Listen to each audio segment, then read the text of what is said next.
So this is the Z Flow nest. It should be stored rolled up and stored flat like this.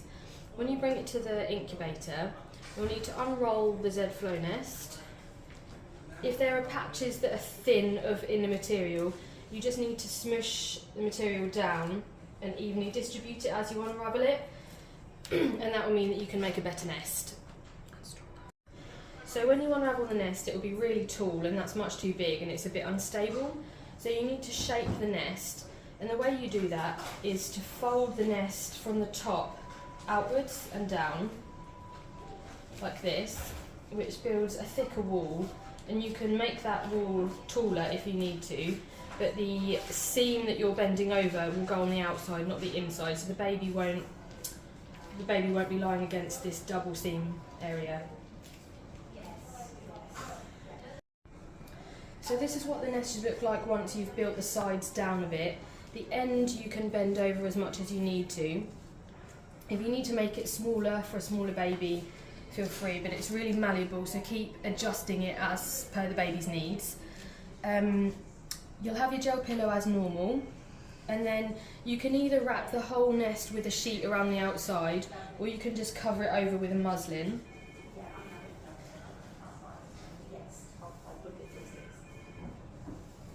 So you just need to make sure that the plasticky material isn't on the baby's skin.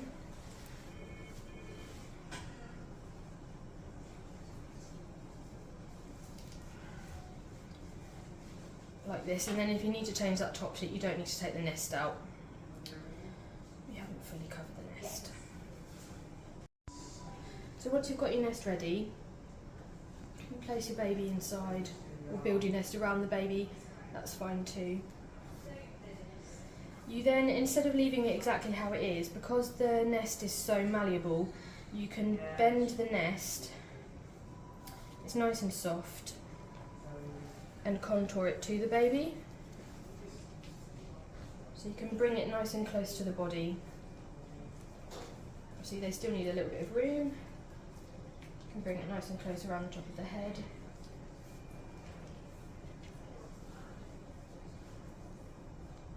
And just double check that there's no seams or creases against the baby's skin there. And then once the baby's nice and settled, you do your normal work with a seatbelt over the top. Like this. And then if you need to have vent tubing or umbilical lines, the good thing about these nests is that you can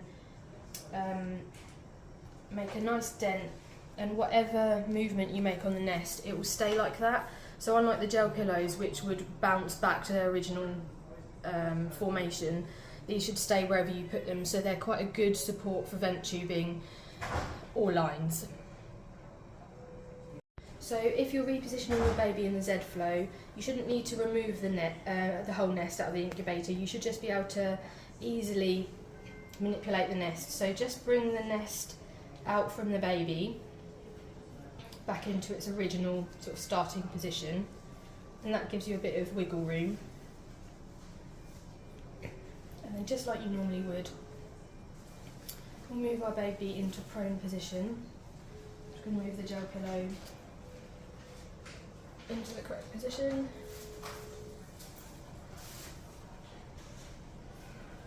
Once your baby is nicely positioned, you can then move that nest back in to fit the baby. If you find that you've got too much room at the end and their feet doesn't meet the end of the nest, bring the muslin out, move the nest right up so that the feet have a firm barrier to press against, and then reposition and remould that nest. It's really important just to keep an eye on the nest and make sure that it's forming a nice wall. I think over time, with us remoulding them, sometimes they can become a bit squished, and you might find that the nest is in that position on the baby. We just need to keep making sure that it's nice and tall, in a similar sort of position to what we would have made our handmade nests, and that way you can ensure that the material isn't digging into the baby, so you can just run your hand along the inside to make sure. if you're weighing the baby in the Leo or the giraffe, same as everything else, they shouldn't need to be removed. You just lay the bed flat, remove the easier things like the blankets and things, but when you lift the baby it should zero the weight of the Z-flow nest, and then you can just weigh the baby. They are quite sticky, so if you try and remove them through one of the portholes it might be tricky, so I probably wouldn't advise that.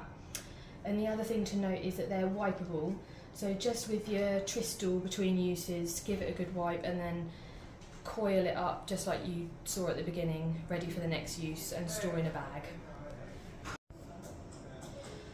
So once you're finished with your nest, if you're clearing out a space, discard everything as normal, and then you need to almost unbuild the nest, so do everything in reverse.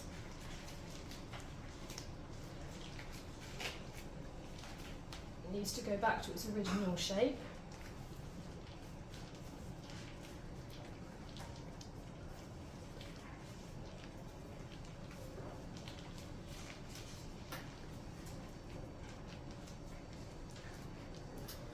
When you use the Z-flows in the incubators, you will have lots of excess material, especially if it's quite a small baby at the top of the incubator, but that's okay. Because it forms such a good boundary, we're happy to have the excess material.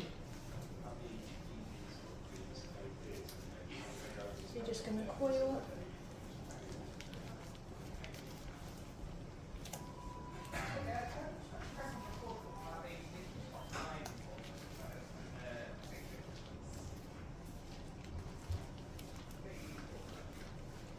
Nice and flat once you return it to storage.